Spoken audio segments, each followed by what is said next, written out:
একদিন পার্কে এক ছোট্ট ছেলে খেলছিল। হঠাৎ তার খেলনা গাড়িটি মাটিতে পড়ে গেল। সে খেয়ালই করল না। কিছুক্ষণ পর তার গাড়িটির কথা মনে হতেই সে খুঁজতে লাগলো। সেই সময় আমান নামের আরেকটি ছেলে গাড়িটি পেল। সে মনে মনে ভাবল, আহা, এই গাড়িটা তো আমারই হয়ে যেতে পারে।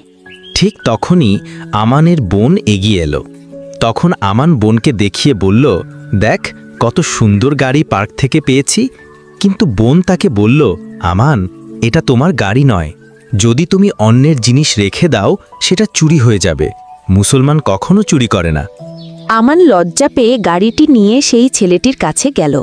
সে বলল, ভাই, এটা কি তোমার গাড়ি? ছেলেটি খুশি হয়ে গাড়িটি ফিরিয়ে পেল।